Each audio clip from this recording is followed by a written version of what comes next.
Chapter 1: Death and Awakening. If anyone asks how I died, just tell them, heroic sacrifice. Don't mention the broken extension cord, the puddle of spilled instant ramen, or the fact that my last words were, "Oh crap, not the chips." Yes, ladies and gentlemen, Chun-Yu, once a pro gamer feared for my lightning reflexes and unmatched IQ, met my end not on the battlefield of esports, but electrocuted in my own apartment like a soggy dumpling. 1 second I was mid-match, commanding my digital army to glorious victory. The next, bam, darkness, silence, and then, light. When I opened my eyes, I wasn't in my chair or in front of my triple-monitor shrine. I was lying on a bed far too hard to be IKEA, the air heavy with the smell of blood, iron, and sweat. Canvas overhead, dim lantern light flickering, and armored men kneeling in rows. "General Chun-Yu, victory is ours. The enemy has retreated," one shouted, his voice trembling like he'd seen a ghost. I blinked at him. "General Chun-Yu? Victory? Enemy?" I sat up slowly, expecting a loading screen, but nope. My body felt different, taller, stronger. When I lifted my hand, a long scar cut across the back of it. Manly, dramatic, exactly the kind of detail I'd give my RPG character. Behind my eyes, a wave of memories crashed in.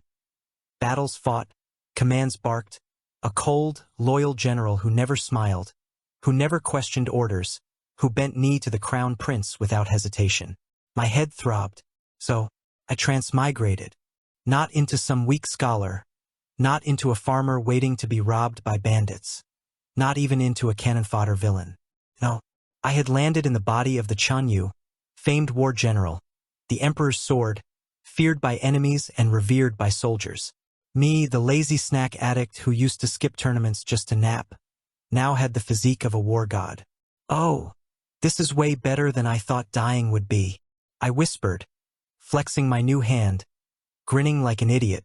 The soldiers stared at me wide-eyed.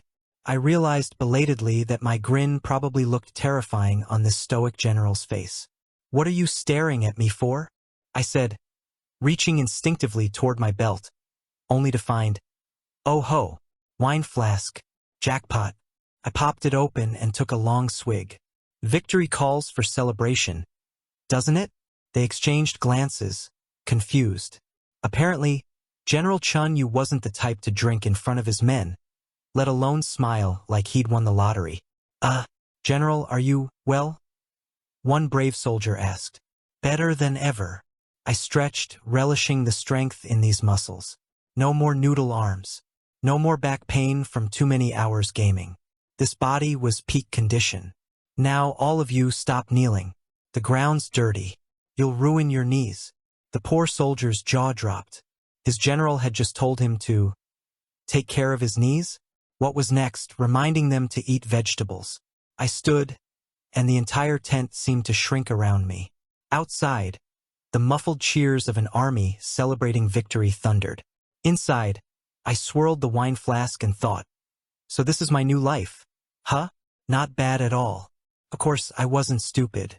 Along with the original Chun-Yu's memories came the knowledge of where this story was supposed to go. This body was destined to become the loyal dog of Prince Zhao Rui, the crown prince, manipulative and cunning. The general's whole life was tied to him, body and soul, in more ways than one. But me, loyal dog, submissive lover? I nearly snorted wine through my nose. Sorry, not happening. I've spent my whole life avoiding bosses, avoiding homework, avoiding responsibility. You think I'm gonna start now? No. From this day on, I'm the lazy general. Wine, naps, snacks, and just enough brilliance to keep everyone off my back. I muttered under my breath, amused at the absurdity. General Hanbo, the lieutenant whose face popped up in my memory, entered the tent. Sturdy, hard-working, perpetually stressed. The guy who basically kept things running while Chun-Yu did the heroics. Poor bastard. He looked at me, frowning. "You should rest. The Emperor awaits news, and reports must be written." "Reports? You handle it. You've got better handwriting anyway." I yawned, waving him off. Han Bo's frown deepened. General, that's... I cut him off by pointing at the dice cup on the table, memories aligning in my head. Tell you what, let's roll dice. If you win, I'll write the report. If I win, you write it. Sound fair? The tent fell silent. Hanbo looked like he'd just watched me sprout wings and declare myself the god of gambling. General Chun, playing dice? He whispered, scandalized. I sipped my wine, leaning back lazily. What? Afraid I'll beat you? That shut him up. So there it was. My new life had officially begun. Not with a sword raised to the heavens. Not with an oath of loyalty to crown or country. No, my grand rebirth started with wine in one hand, dice in the other, and a very confused lieutenant staring at me like I'd lost my mind. And honestly, I couldn't be happier. Chapter 2, Discovering the Role. If I had a coin for every time transmigration stories shoved the poor protagonist into some tragic loyalty pack/slavery role, I'd have, well, probably enough coins to buy a lifetime supply of chips. Which, by the way, I still miss. Anyway, after my glorious awakening as General Chunyu, I had to deal with the next fun part. Figuring out exactly what kind of mess I'd landed in. And let me tell you, the memories that came with this body? Absolute trash fire. Apparently, the original me was the Crown Prince's most loyal hound. Not only that, but behind closed doors, he was also the prince's bed warmer. Yes, a top general on the battlefield only to be bottom-ranked in the bedroom, submitting to that manipulative snake every time he snapped his fingers. The memory hit me while I was sipping morning wine. I promptly spat it across the tent, nearly hitting Hanbo in the face. General, he yelped, ducking. Relax, Bobo. I just remembered something disgusting. Nothing to do with you, I said, waving the flask like a teacher excusing a sneeze. The look he gave me said he thought his general had either gone mad or developed brain worms. Fair. If I were him, I'd be worried too. But me, I was laughing inside. Submitting to some scheming crown prince just because the script said so? Sorry, not my style. I'd played enough strategy games to know better than to throw my life away on a bad alliance. Nope, I muttered, stretching out on my chair, bare feet on the table, wine in hand. I'll live happily, eat well, sleep plenty, and let everyone else stress. And as for his high and mighty not worthy prince, he can go chase his own tail. Hanbo's eyebrows twitched like he wanted to argue but didn't dare. Smart man. Instead of writing tedious war reports, I spent the day with the soldiers. Now, don't misunderstand, I wasn't being irresponsible. I was building morale. Yes, very important. Dice clattered against the wooden table as I leaned back, flask in one hand, smirk on my face. Double sixes. Again. General, you're cheating, one soldier wailed. Cheating? No, it's called talent. Something you'll never understand. I tossed the dice cup back, watching their faces twist between awe and despair. Another groaned. General, shouldn't you be reporting to the court? Ah, the court, where old men argue about whose robe is shinier and whose beard is longer. Boring. Why would I go there when I can take all your hard-earned coppers instead? I sighed dramatically, like the mere word drained my soul. The men laughed nervously. They weren't sure if they were allowed to enjoy their general acting like a mischievous drunk uncle. But the thing was, I didn't just play around. Every now and then, a messenger brought updates, border troop movements, supply shortages, petty skirmishes. Hanbo would anxiously present the problem, sweating like he was about to ask me to solve world hunger. And me? I'd glance at the report for 2 seconds, sip my wine, and casually drop the solution like it was obvious. Move the supply route 10 li west. There's cover there. Bandits won't touch it. Split the cavalry into 2 units. One loud, one quiet. Raiders will chase the noise and get ambushed. Tell Minister Fong if he wants more grain taxes, he can come plow the fields himself. Simple. Efficient. No charts, no endless debate, just straight answers. Then I'd go back to winning dice games. The soldiers started whispering. At first it was, has the general gone mad? Then it turned into, no, wait, he's even smarter than before. One guy even muttered the words, carefree immortal. I liked that one. Very flattering. Much better than loyal dog. Hanbo, on the other hand, looked ready to keel over. General, you can't just dismiss official reports with jokes. They weren't jokes. Try rolling higher than a 3. Then we'll talk, I said, tossing him the dice cup. He muttered something about heaven testing him, but didn't argue further. Look, it wasn't that I didn't care. It's just that I've lived one life already, and stressing myself into an early grave over paperwork was not on my bucket list. Let the prince scheme, let the ministers gossip. I'll drink, nap, and play games until the day they all realize I've been right the whole time. Besides, isn't there a certain beauty in doing the bare minimum and still winning? That night, as I lay in my tent, watching lantern shadows flicker against the canvas, I thought about that original script. The old Chun Yu had been a tragic figure, brilliant on the battlefield, but shackled in the bedroom, loyal to the wrong man, blind to the chains he'd willingly worn. Me? I wasn't about to live that tragedy. I raised the wine flask in a toast to myself. From now on, I'm writing my own story, and it's going to be free as hell. Chapter 3: The First Audience with Prince Zhao Rui. There are a few things I hate more than paperwork. One is getting out of bed before noon, another is having my snack stolen, and the third is being summoned by people who think they're smarter than me. Unfortunately, that morning ticked all 3 boxes. His Highness the Crown Prince requests your immediate presence, the messenger announced, bowing like his spine was about to snap in half. I groaned. I'd just gotten comfortable on my chair with a bowl of roasted chestnuts. Tell him I'm dead. The poor guy went pale. General, please, don't joke like that. Fine, fine. Tell him I'll come after I finish breakfast. I sighed, popping a chestnut into my mouth. It's nearly noon, General. Exactly. Breakfast. Hanbo pinched the bridge of his nose like he was silently begging heaven to strike him down. General, you can't keep His Highness waiting. Watch me, I muttered, but eventually dragged myself up. Not because I was scared of Zhao Rui, mind you, more because Hanbo's nagging was louder than a war drum. The palace was as fancy as you'd expect.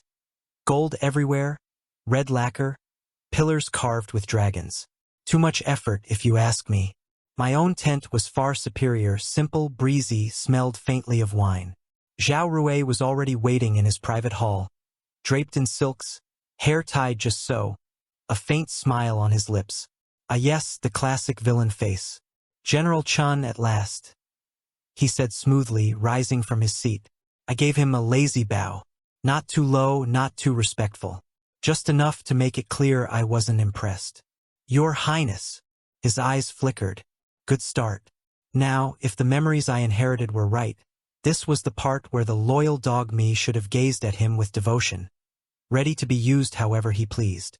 Instead, I yawned, loudly. Long night? You really should try sleeping earlier.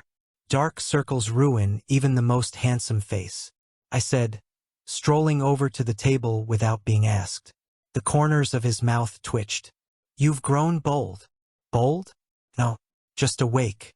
Well, mostly. I helped myself to the platter of candied plums set out on the table. Soft, sweet, perfectly sticky. 1,000 times better than my old world's vending machine snacks. I popped one in my mouth, ignoring the way Zhao Rui's eyes narrowed. He walked toward me, slow and deliberate, every step dripping with "I own you." His hand brushed my shoulder, fingers lingering just a little too long. Chun Yu, you've always belonged to me. Don't tell me you've forgotten. He murmured, voice low. In the past, the old Chun Yu would have melted under that tone, heart pounding, knees bending. Me? I shoved him back with one hand, casual as swatting a fly. He actually stumbled. The look on his face, priceless. I licked plum juice off my thumb. Ah, sorry, Your Highness. Not interested. For a second, there was dead silence. The kind of silence that usually comes right before a battlefield explodes. His expression cracked. Confusion, outrage, disbelief. You dare. Dare what? Eat snacks in your hall?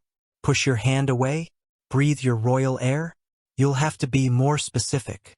I leaned back in my chair, tossing another plum into my mouth. His jaw clenched. You've changed. I pointed a sticky finger at him. Correct. Congratulations. You noticed. Want a prize? I could practically hear Hanbo collapsing somewhere behind me. But the thing was, I wasn't just provoking for fun. Zhao Rui needed to understand something. I was not his toy, not his dog, not his conveniently pliant lover. He tried to recover, schooling his face into calm arrogance. This act of yours, pretending to be carefree, disinterested. You think it will fool me? I smirked. Pretend? Oh no, Your Highness. This is 100% genuine laziness. I've dedicated my life to it. You should try it sometime. Might reduce that vein about to pop in your forehead. The vein did, in fact, pop. I poured myself a cup of wine from the table, raising it in a toast. Relax, Prince Zhao. You've got your throne to scheme for, a court full of ministers to manipulate. Why would you want me groveling at your feet? Too much paperwork. Let me enjoy my snacks in peace. For a long moment he just stared at me. I could see the storm raging behind his eyes. He was used to being the one in control, the puppeteer. And now, the strings had snapped. Finally he laughed short and sharp. Very well, General. Play your game. But don't forget, every piece on the board moves because I allow it. I drained the wine, slammed the cup down, and grinned lazily. Funny. I thought I was the one winning. The meeting ended with him fuming and me walking out with sticky fingers and a full stomach. Honestly, I'd call that a victory. Chapter 4: Rumors in Court. If there's one thing more dangerous than a battlefield, it's a bunch of old men with too much free time and too little hair sitting in a hall together. Yes, I'm talking about court. By the time I dragged myself to the palace, the gossip was already flying thicker than arrows in a siege. General Chun has lost his mind. They say he drinks with soldiers instead of training them. I heard he was gambling dice instead of writing reports. Perhaps he was injured in the head during battle. Music to my ears. Nothing warms the heart like the sound of self-important ministers choking on their own assumptions. I strolled into the grand hall, hands tucked into my sleeves, wine flask swinging at my side. The whispers quieted for all of 3 seconds before bursting louder. Like pigeons seeing free grain. Minister Fong, sharp-tongued, sharp-bearded, sharp everything, stepped forward with a bow that was technically polite but spiritually insulting.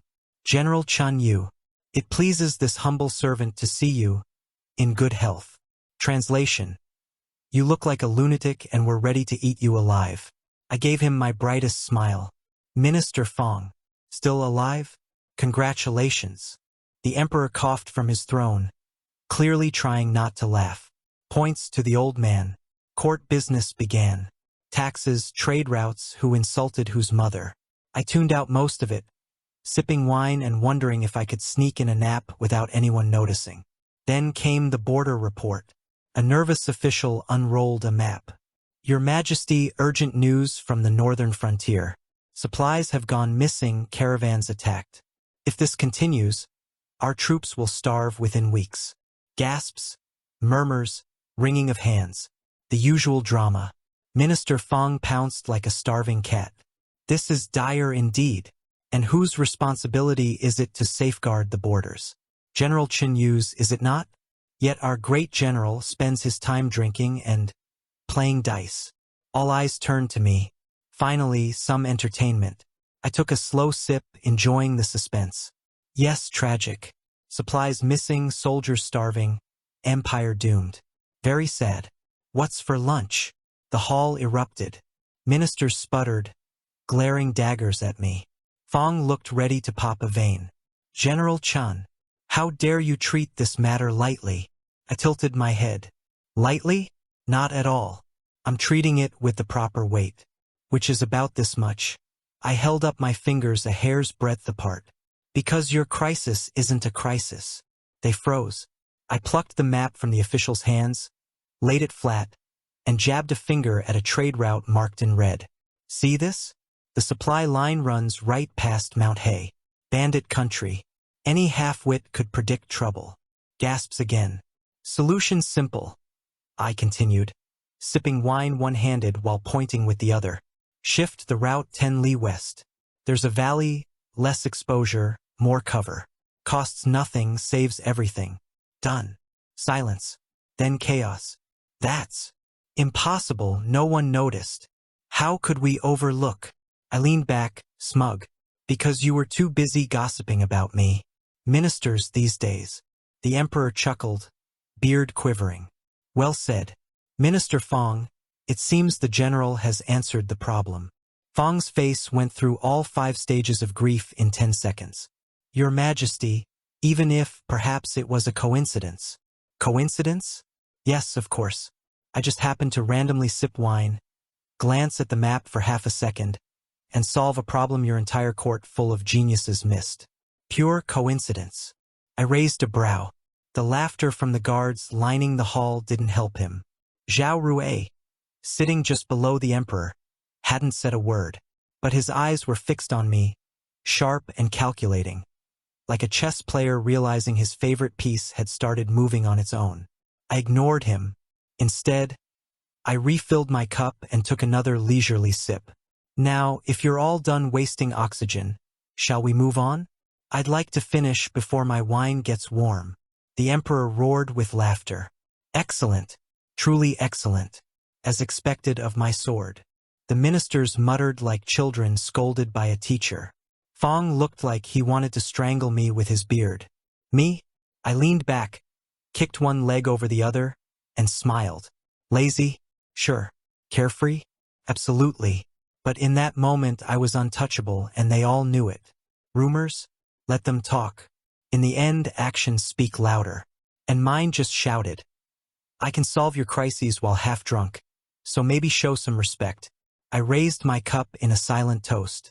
To gossip, to wine, and to winning without lifting a finger. Chapter 5, A Trap Set by Zhao Rui. There's a certain look people get when they think they're cleverer than you.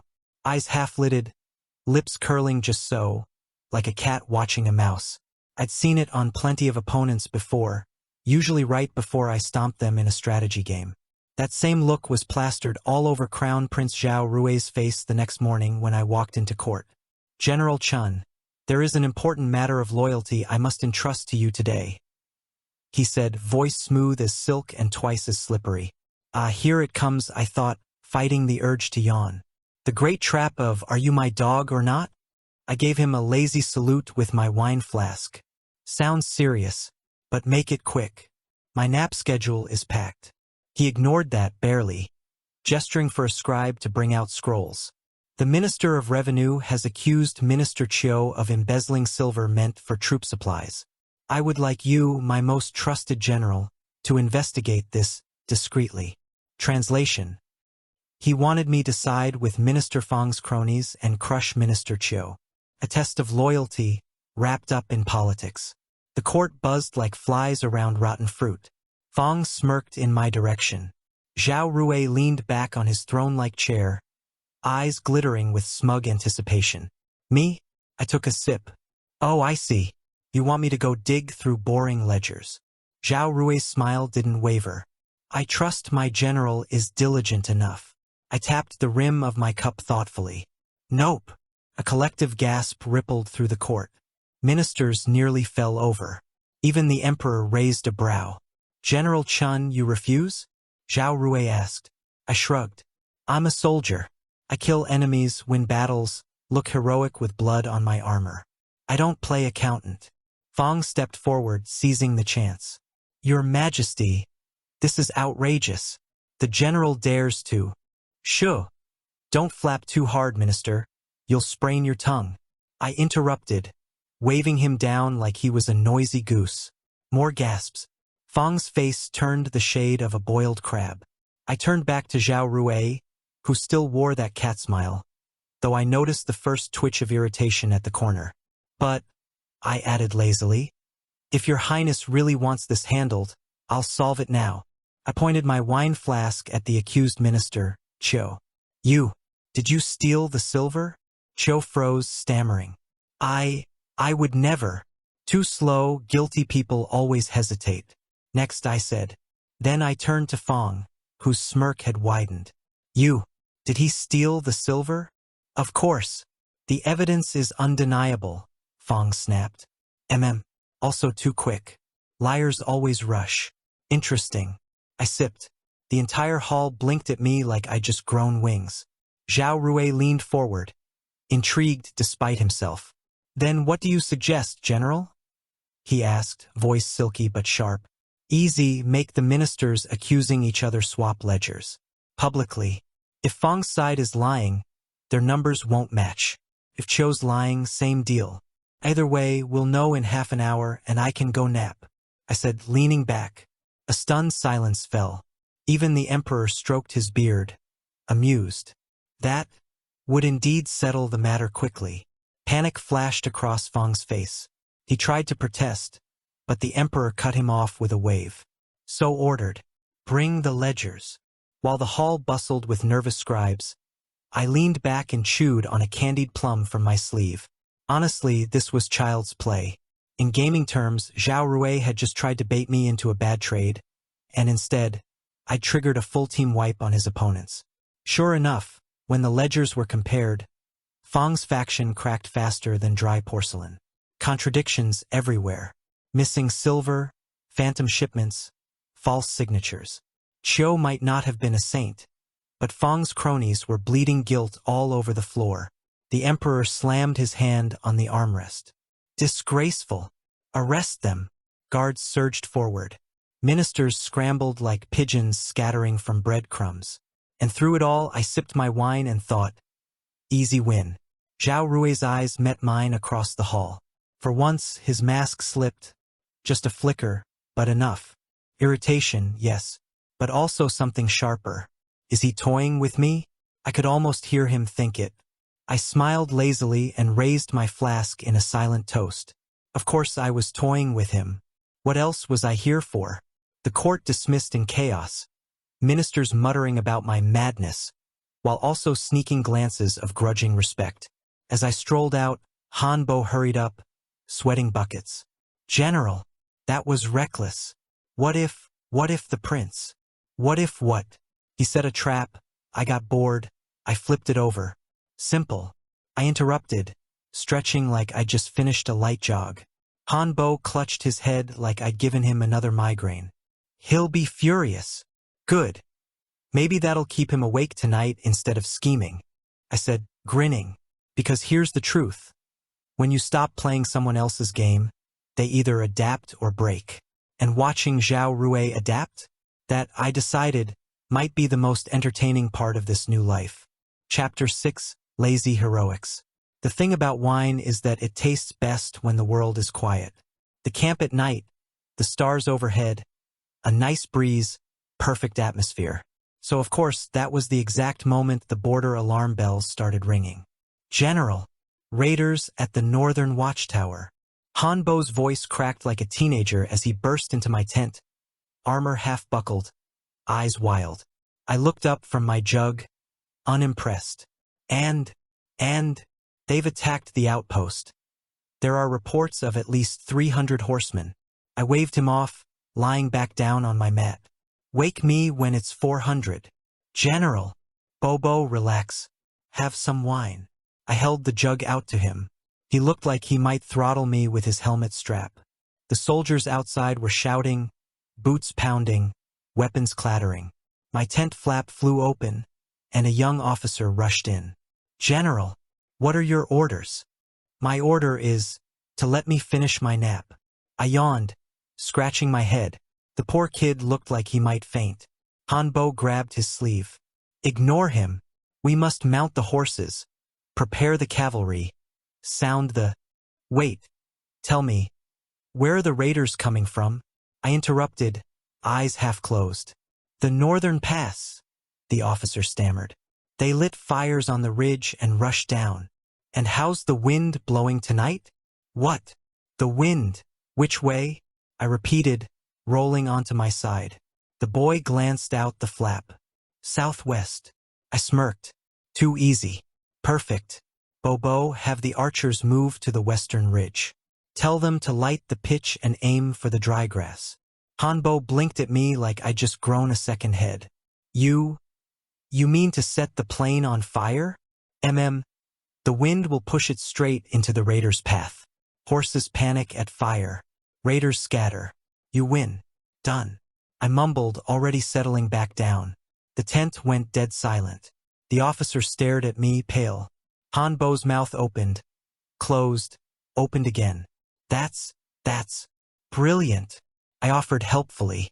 Reckless, brilliant, go. Before I actually have to get up and do it myself. I tucked my arm under my head. They hesitated a moment longer, then rushed out, shouts rising as orders spread through the camp. I closed my eyes and took another sip of wine. The world could burn as long as it burned in the right direction. The next morning, I emerged from my tent to find the camp buzzing like a festival. Soldiers cheered, slapped each other on the back, sang victory songs. Smoke still curled from the northern fields, but the raiders were gone, scattered like frightened pigeons, leaving supplies and weapons behind. General Chun, your plan saved us. Dozens of voices shouted as men rushed up. Truly heaven sent. I've never seen such effortless genius. One soldier actually bowed so low I worried he'd snap his spine. General, you must be blessed by the gods. Surely you're no mortal. I raised a brow. Oh, a god, am I? Yes. Another chimed in, eyes wide with awe. A carefree immortal descended among us, drinking wine, half asleep, yet commanding victory with a single word. I choked on my wine. Carefree immortal? That was a new one. Not bad though. Much better than lazy drunk. Han Bo stormed up, hair sticking out, eyes bloodshot from a sleepless night. General, do you realize how close that was? If the wind had shifted, if the fire had spread too far. But it didn't, I pointed out cheerfully. He groaned, massaging his temples. One day, heaven will punish your arrogance. I grinned, raising my jug. Maybe, but until then I'll drink. The soldiers around us cheered louder, repeating the words carefree immortal, until it echoed across the camp. I took another swig, half amused, half smug. They thought I was some heavenly being, untouchable and wise. In truth, I just had a lot of practice reading maps and predicting patterns. Video games, after all, are nothing but repetition until you see through the chaos. And if my reputation now meant I could drink and nap while everyone else did the hard work, well, who was I to argue? I flopped back into my chair, watching the morning sun burn through the smoke, and thought, not bad for a night's work. Now, where's breakfast? Chapter 7, Prince Zhao Rui's Jealousy. The thing about popularity is, I never asked for it. One minute I'm just trying to drink in peace. The next the whole camp is hailing me like some wine-soaked immortal sent from heaven. Everywhere I went, people bowed. Not the stiff, uptight bows reserved for royalty, but the kind with sparkly eyes and whispers like, that's the general who crushed the raiders with fire while half asleep. It was exhausting. Fame is far more work than war.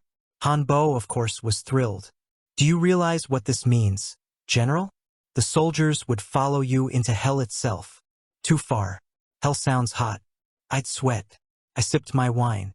Be serious. This much loyalty. It could shift the balance of the court. He paced, wringing his hands. Exactly why I'm not serious. If I look like I care, that balance tips my way. Then I'll have a mountain of petitions, alliances, bribes. Ugh. Paperwork. I replied. Han Bo looked like he wanted to strangle me. Honestly, I was proud he hadn't yet. Of course, word reached the palace faster than a cat smelling fish. And naturally, His Highness the Crown Prince summoned me. Again. The palace was glittering as always, gold everywhere. Expensive incense choking the halls, ministers bowing in a neat little row. I strolled in with my jug in hand, earning horrified gasps. One minister whispered, "Drinking in the royal court? Madness." Another muttered, "He'll be executed." I winked at them. Relax. Wine improves the view. Then Zhao Rui arrived, silk robes sharp enough to slice arrogance into ribbons. He dismissed the ministers with a flick of his fingers, leaving just the two of us. His gaze was cool, but his jaw was tight. "General Chun, you are very beloved these days," he said slowly.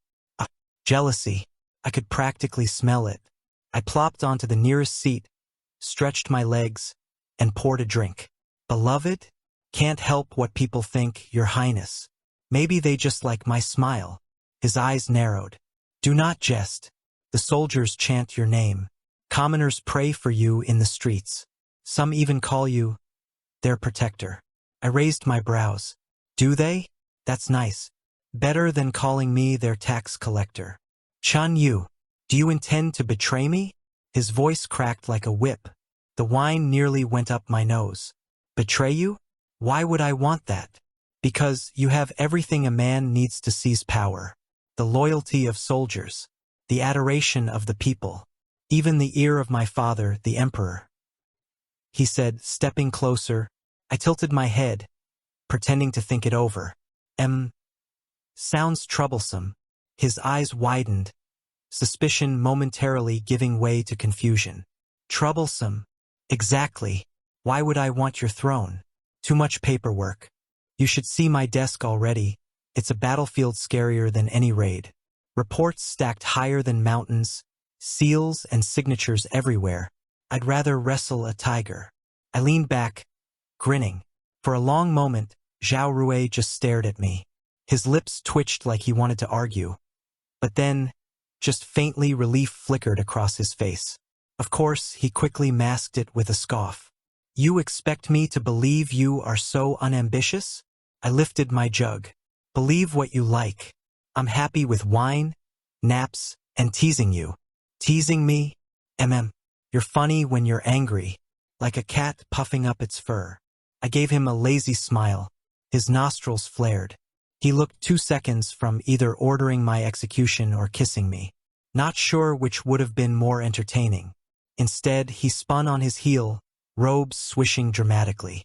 You are impossible. Thank you, I called after him, taking another sip. When I left the palace, the ministers were waiting with narrowed eyes. They whispered, they gossiped, they glared. But I just strolled past, humming a tune, wine in hand. Let them scheme, let Zhao Rui fume. The truth was simple. I didn't need a throne to win. I already had everything I wanted. Freedom, wine, naps, and the sweet look on the crown prince's face when he realized he couldn't control me anymore. Now that was priceless. Chapter 8 Summons at Night. Wine tastes better at night. Don't ask me why. Maybe because the stars make everything feel less serious. I was halfway into my third jug when a squad of palace guards showed up at my tent. General Chun, His Highness requests your presence. Immediately, one said stiffly, requests, funny word that sounds suspiciously like an order in silk clothing. I repeated, swirling my wine. The guard's jaw tightened. I sighed, shoved the jug into Hanbo's hands, and stood up. Fine, fine. Tell His Highness if I die on the way, it's because he interrupted my evening drink. Hanbo opened his mouth to argue, but I was already walking off, humming to myself. The palace at night was something else. No bustling courtiers, no shouting eunuchs. Just long corridors drenched in lantern light, shadows stretching like claws across the floor. The guards led me straight to Zhao Rui's private quarters. The moment the doors closed behind me, I knew what this was. Dim light, a brazier glowing in the corner, incense curling sweet and heavy. And there, lounging on a low couch, Zhao Rui in dark silk robes, every inch the seductive predator. I almost laughed. Really? He set the mood like this? General Chun, you honor me by coming. He greeted me smoothly, voice warm as honey. I flopped onto the nearest chair without bowing. I didn't have a choice, did I? His lips twitched. Would you prefer I come to your tent next time? Depends. Will you bring wine? I reached across the table, grabbed the cup already poured for me, and downed it before he could finish his theatrics. Not bad. Still prefer my jug, though. His eyes flickered with something sharp. Manipulation, irritation, maybe both. Still, he leaned forward, gaze soft, fingers brushing the rim of his own cup.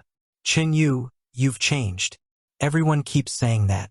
It's almost like I'm not allowed to have a personality. You were loyal, obedient. Mine. he said softly, shifting closer. Sounds boring, I replied, pouring myself more wine. He didn't take the hint. Instead, he rose from the couch and walked over, silk whispering with each step. He sat beside me, close enough that our knees nearly touched. His hand brushed my sleeve, lingered on my arm. Do you remember how you used to look at me? How you? I cut him off with a lazy smirk. Hungry? Yes. Because you always stole the palace kitchen's best dishes. He chuckled low, trying again. Chun Yu, I could give you anything. Power, wealth, favor. All you must do is... His fingers slid higher on my arm. I shoved his hand off without even looking at him. The motion was casual, like brushing away a fly, but the weight of it was enough to make him stiffen. You don't even love me, I said simply. The words hung in the air like a blade. His eyes widened, color rising in his face. What? You want control. A loyal dog, a bedmate who kneels when called. That's not love, Zhao Rui. That's ownership. I repeated, swirling my cup lazily. His jaw clenched. He reached for me again, maybe to grab my hand, maybe to prove me wrong. I leaned back, well out of reach, and tipped the cup to my lips. I'm not interested in playing your games. Let me enjoy my wine, I said, voice light but firm. For the first time since I'd met him, Zhao Rui didn't have a reply ready. He froze, caught between anger and confusion, like I just flipped the chessboard mid-match. He searched my face, maybe for some crack, some weakness, some hidden desire he could exploit. But I only smirked and poured myself another cup. The silence stretched, thick and awkward. Then I stood, brushing imaginary dust off my robe. Thanks for the drink. Next time, send the jug with the guards. I'll save you the trouble. His hand twitched as if to stop me, but he didn't move, didn't speak, just stared, eyes dark and stormy. I left without looking back, whistling a cheerful tune all the way out of the palace. Outside, the night air felt cooler, freer. I lifted the cup still in my hand, savoring the last sip of wine. He thinks he can control me. Funny, he doesn't realize he's the one getting tangled now. Chapter 9, the prince starts watching. You know what's worse than paperwork? Being watched while pretending to do paperwork. I just unrolled a stack of border reports, ready to use them as a pillow, when I felt it again, the prickling on the back of my neck. The kind you get when someone stares too hard, like they're trying to peel your soul open with their eyes. I sighed, cracked one eye open, and sure enough, there he was, Prince Zhao Rui, standing not 20 paces away, in full princely attire, pretending he just happened to be passing by the military hall. For the third time this week. Your Highness, are you lost? The harem's that way, I drawled, yawning. His jaw tightened, but his smile was polite. Too polite. General Chun, I was simply interested in the state of the border defenses. Of course you were. Naturally, the best way to inspect defenses is to lurk silently behind a man until he falls asleep on the reports.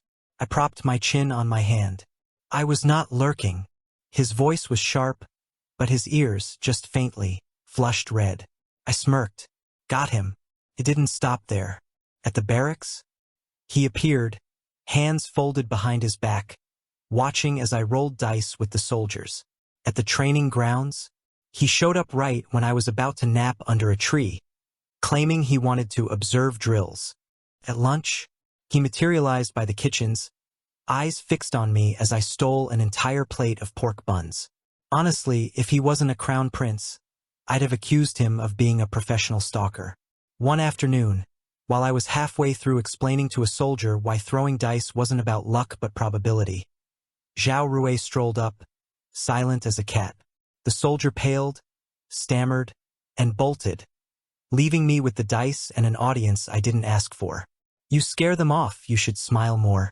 Less stabbing with your eyes energy, I said, tossing the dice lazily. He ignored that. Instead, he asked, what were you explaining just now? Probability, look.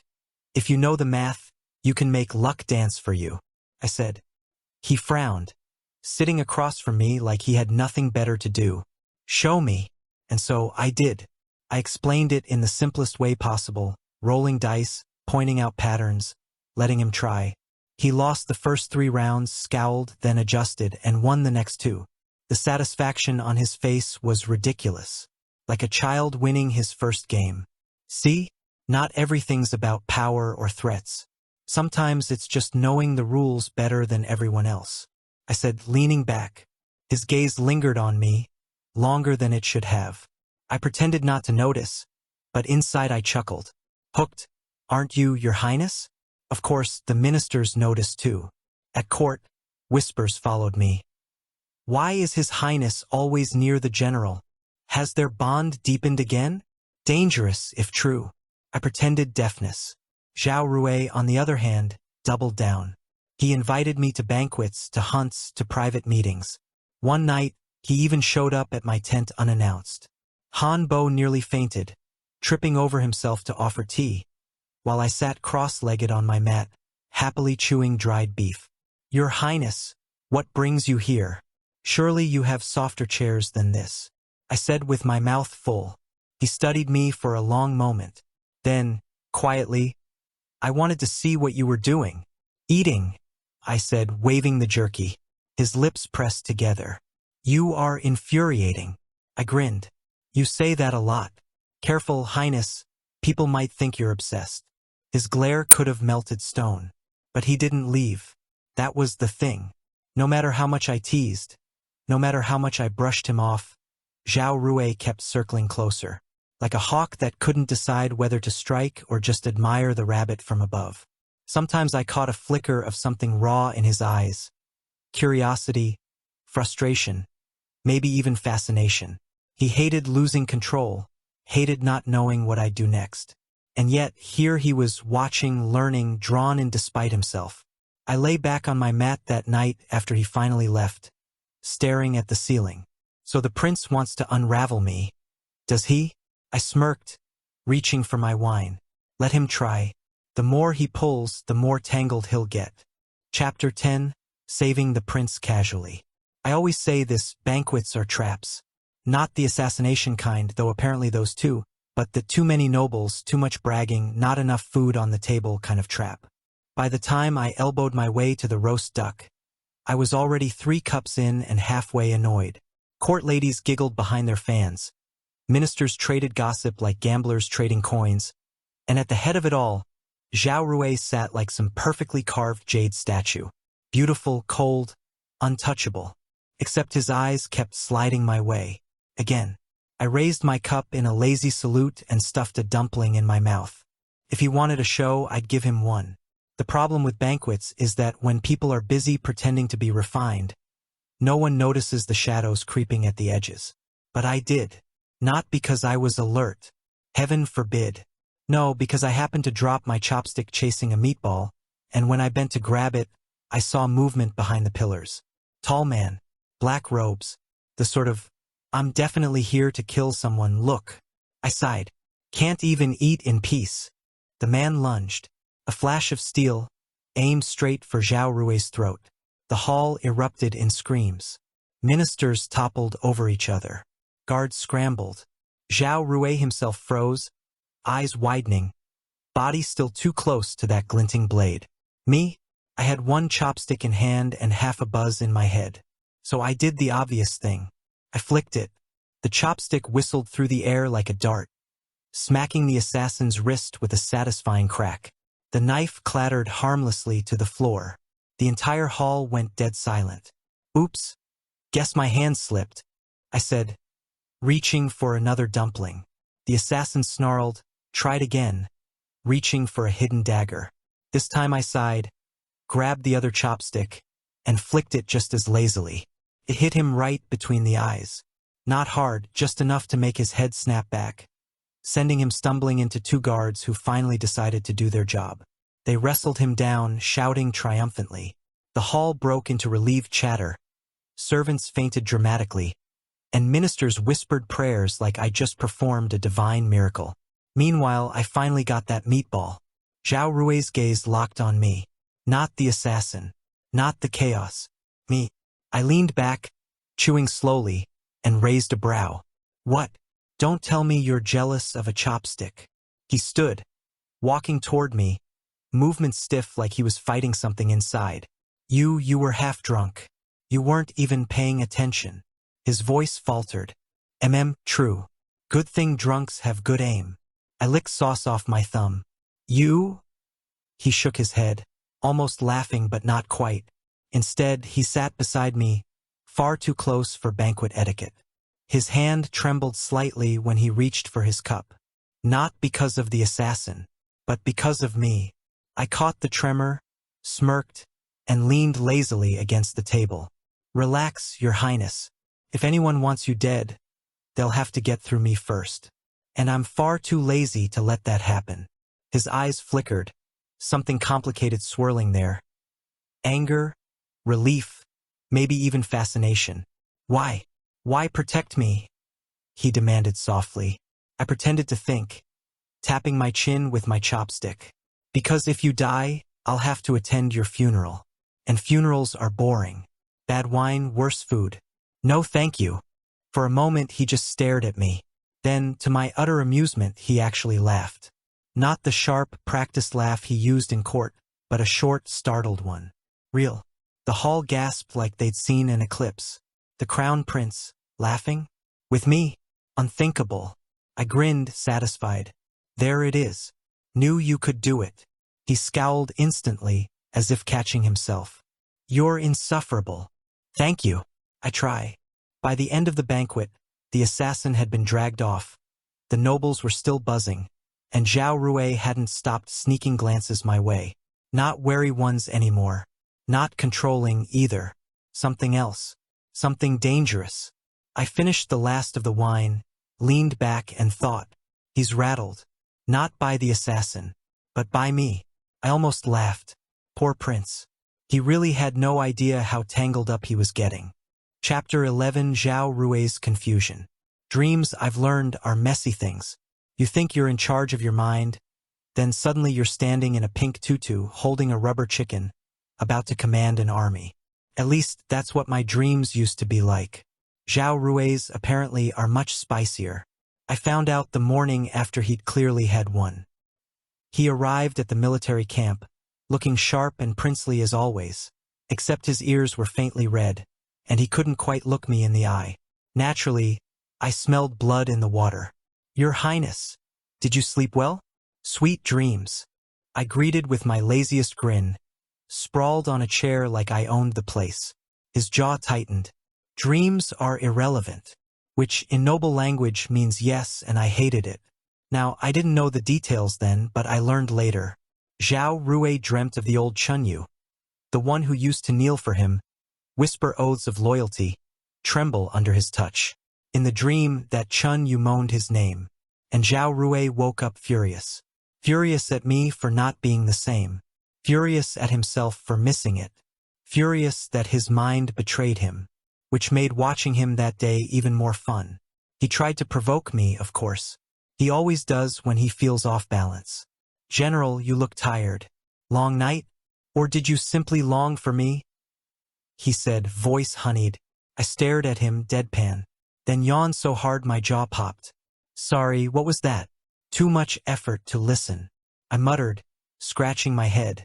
The corner of his mouth twitched. Oh, he hated that. Too much effort, that's my motto. You should try it sometime. Might help with the wrinkles. I repeated, smirking. He scowled.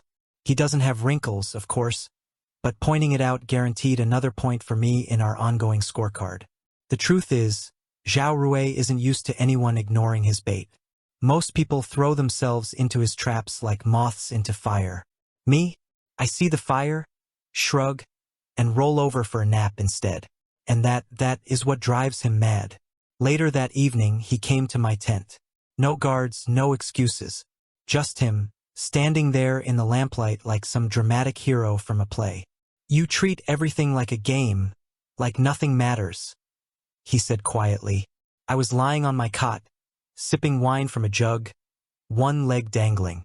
I raised my cup in salute. Correct. Want a drink? He ignored it, stepped closer. Shadows clung to him, but I could see the way his hands trembled before he clenched them into fists. You used to. You used to be mine. His voice caught, then sharpened. I blinked, tilted my head, and gave him the slowest, laziest smile I could muster. Must have been someone else. I don't remember signing that contract. Chun Yu, don't toy with me. He snapped, eyes flashing. Funny. I thought that's what you were trying to do. I murmured, swirling the wine. He went still. Completely still, like a predator realizing the prey has teeth after all. I should probably admit this. Part of me enjoys pushing him. Because every time I swat away his advances, he looks less like a prince in control and more like a man tangled in his own net. That night, after he stormed out, I laughed myself silly. But when the laughter died, I thought of the flicker I'd seen in his eyes. Confusion, longing, rage all wrapped together. He doesn't even know what he wants. He hates the past, hates losing control, but can't stop thinking about me. And the more I refuse him, the deeper he sinks. I stretched out on my cot, staring at the tent roof. Poor prince, you're not used to chasing, are you? I murmured to myself. Then I yawned, rolled over, and fell asleep. Because unlike him, I don't waste dreams on things I can't eat or drink. Chapter 12, Vulnerability Revealed. Court days are like theater. Everyone dresses up, recites their lines, bows in the right places, and tries not to trip over the scenery. Me? I usually skip rehearsal. That morning, I strolled into the Imperial Hall late, wine still on my breath, half a mantua in hand. The ministers clutched their scrolls like lifelines, glaring at me as though punctuality was the only thing keeping the empire from collapsing. Emperor Zhao Jian sat on the throne, pale but sharp-eyed. Beside him, Zhao Rui looked every inch the crown prince. Straight posture, cold gaze, jaw clenched. He didn't even look at me, which meant he was definitely aware of me. I gave him a lazy two-finger salute and took my spot. Then the play began. Minister Fong stepped forward, voice dripping with righteous venom. Your Majesty, grave matters plague the border. Yet General Chun arrives late and reeking of wine. Is this the loyalty of the Emperor's sword? I took another bite of mantu. Sword needs oiling, I said through crumbs. Wine works fine. The ministers hissed like offended cats. Zhao Rui's fingers twitched on his sleeve, the tiniest movement, but I caught it. He was holding something back. Interesting. The next minister spoke, then another, their words weaving a net. Incompetence, negligence, danger to the throne. It was too neat, too practiced.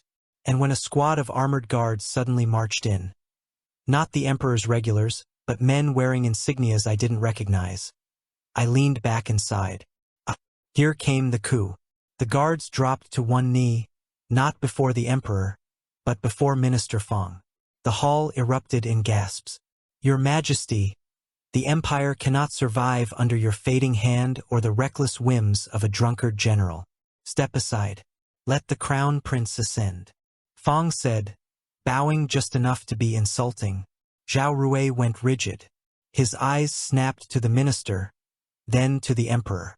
For once, he hadn't orchestrated this move. Someone was stealing his script. I licked my fingers, stood slowly, and stretched as if I'd just woken from a nap. A coup before lunch? Bold choice. Couldn't even wait until dessert. Fong sneered. General Chun, you are finished. Your indulgence has rotted your honor. Stand aside, or be cut down. Stand aside, stand up, stand down, so many instructions. Hard to keep track. I tilted my head. The guards drew their swords. I picked up a chopstick from my sleeve. I keep them there.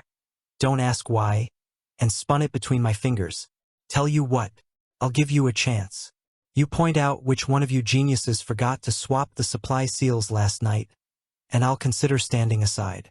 That got their attention, because I wasn't bluffing. While they were busy whispering treason, I'd noticed the mismatched seals on the supply reports. Different wax, different cut. Someone had forged them. Sloppy. The ministers paled. One guard stuttered. How?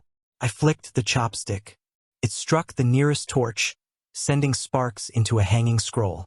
Flames licked up the silk, smoke curling toward the rafters. Oops. Guess my hand slipped again, I said. Panic spread. The coup unraveled as quickly as it had begun. Guards dropped their weapons to stamp out the fire. The emperor's loyal soldiers stormed in, now fully alerted by the commotion. Minister Fong was dragged out screaming, and I finally sat down, stealing someone's unattended cup of wine. Crisis solved, I said, raising it in a toast.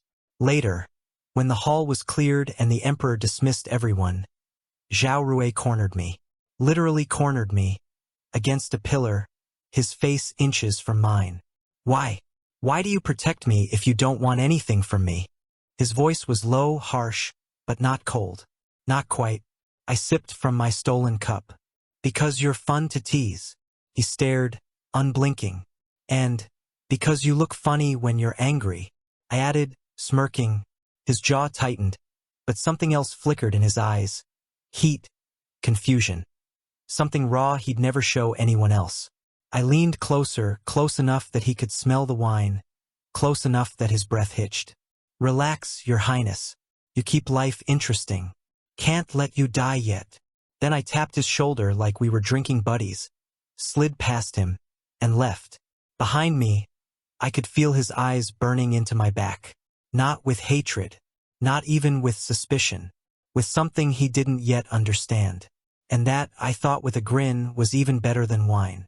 Chapter 13, The Prince Makes His Move. If life were a game, I'd say Zhao Rui has officially changed tactics. Before, he was playing chess, cold moves, subtle traps, trying to keep me as his obedient pawn. Now, he's playing courtship. Badly. It started with gifts. One morning, I woke up to find a lacquered box outside my tent. I opened it, expecting maybe a threat or a severed pig's head. Instead, silk robes, embroidered with gold thread, finer than anything I'd ever wear.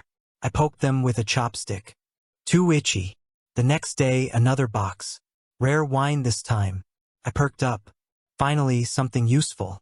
I poured myself a cup, only to discover it was so delicate it tasted like flower water. Pretty, yes. Strong, no. Your Highness, if you're trying to seduce me, at least respect my liver. I muttered to myself. By the third day, there was a jade pendant. Elegant, priceless, carved with a dragon. I held it up, squinted, and hung it on a chicken coop as decoration. The soldiers thought it was hilarious. I thought it was efficient. That night, I swear I could feel Zhao Rui grinding his teeth all the way from the palace. Then came the coincidences. I'd stroll through the marketplace, hunting for roasted chestnuts, and, oh look, there's the crown prince also happening to inspect the stalls. I'd go fishing by the river, hat tilted low, nearly asleep, and suddenly, Zhao Rui appears, claiming he was reviewing water management policies. I even caught him lurking in the training grounds once, pretending to evaluate the soldiers while very obviously staring at me napping under a tree. At that point, I was tempted to paint a target on my forehead. Yes, yes, Your Highness, I see you. But the best part? The night visit. I just settled into bed, jug of real wine at my side, when I heard footsteps outside. Heavy, deliberate, the kind that didn't belong to assassins. Assassins sneak. Royals stomp. I didn't even bother sitting up. Your Highness, you do realize tents don't have locks, right? I drawled. The flap opened. Zhao Rui stepped in, robes far too fine for a midnight stroll, hair loose around his shoulders. He looked less like a prince and more like a man trying far too hard not to look desperate. General, I was nearby, he said smoothly, though his ears were faintly red, in the middle of a military camp at midnight. I deadpanned. Coincidence. I chuckled, propping myself up on one elbow. Oh, so the big crown prince wants to play with me now? His jaw tightened. This is not a game. Everything's a game, you're just not very good at this one. I countered, reaching lazily for my wine. That made him bristle, but he still stepped closer, eyes dark, voice low. You mock me, yet you accept my protection, my gifts, my time. Why? I sipped. Because it's entertaining. You think me a fool? No, I think you're learning what it's like to chase instead of command. I said lightly, meeting his gaze. That shut him up. For once, the sharp, manipulative prince had no ready retort. Just silence and a heat in his eyes that wasn't anger anymore. I stretched, deliberately languid. Relax, Your Highness. If you're going to sneak into my tent, at least bring proper wine next time. His lips parted like he wanted to argue. Instead, he turned on his heel and stormed out. I watched him go, smirking into my cup. The soldiers whispered the next morning, of course. Word spreads fast when the crown prince sneaks into your tent at night. Some swore they heard raised voices. Others claimed they saw him leave looking flushed. I didn't bother correcting them. Let them think what they want. The truth was simple. Zhao Rui was slipping further down the slope, and I was just sitting here at the bottom, sipping wine, waiting for him to land. Because the more he chased, the less control he had. And if there's one thing that makes a crown prince truly lose his mind, it's realizing that I, lazy, playful, infuriating me, am the one he can't conquer. Chapter 14 Role Reversal Confirmed. If I've learned anything about Zhao Rui, it's that he hates losing. Doesn't matter if it's politics, chess, or the battle of wills between us. He'll push and push until he's convinced he's got the upper hand. Which is why, when he stormed into my tent one stormy night, robes disheveled, eyes blazing like a man on the edge, I knew I was in for some theater. He didn't bother with greetings, just shoved me back against the table, cups clattering, his breath hot against my face. You've toyed with me enough, now you're mine. He snarled, voice low and rough. I blinked, then grinned. Mine, huh? Sounds like paperwork. Do I get a certificate? Chun Yu, don't mock me. Not this time. His grip tightened on my collar, dragging me closer. His whole body vibrated with tension, fury, something he couldn't name. I let the silence stretch, let him think he had me pinned. His chest heaved, his lips so close I could feel the tremor in his breath. Then, lazily, I leaned in until our noses nearly touched. Good. Less work for me, I murmured, and before he could react, I flipped him. Literally. One tug, one twist, and the mighty crown prince was pressed against the table instead, wide-eyed as my hand braced beside his head. What? I cut him off with a kiss. Not soft, not asking. Taking. For a heartbeat, he froze. Then a muffled sound escaped him, half protest, half moan. His fingers clenched in my sleeves, pulling instead of pushing. Well, that was interesting. The kiss deepened, his control slipping with every second. I pulled back just enough to smirk against his lips. Careful, Your Highness. You sound like you're enjoying this. I teased, voice low. His face flushed, but he didn't deny it. Instead, he bit out, You, damn you. Before I claimed his mouth again. Strong as he was, I was stronger. And unlike him, I wasn't fighting myself. His hands, once rigid, softened their grip, sliding up to clutch at me instead. Each time I pressed closer, he let out a sound he'd never make in court. Helpless, unguarded, real. That was the moment the crown prince stopped being the one in control. And he knew it. When I finally pulled back, he was breathless, pupils blown wide. Hair mussed in a way that would have sent the entire court into scandalized fits. I brushed a thumb across his cheek, deliberately slow. So, tell me, Your Highness, who belongs to who now? He glared, but it was shaky, betrayed by the faintest tremor in his lips. You infuriate me, but you can't stop chasing me. I leaned down again, lips brushing his ear. His shudder told me everything. The rain outside pounded harder, drowning the world beyond the tent. Inside, the heat between us was enough to smother the storm. Zhao Rui finally slumped against me, no longer the predator but something softer, something raw. His voice was rough, stripped bare. Chun Yu.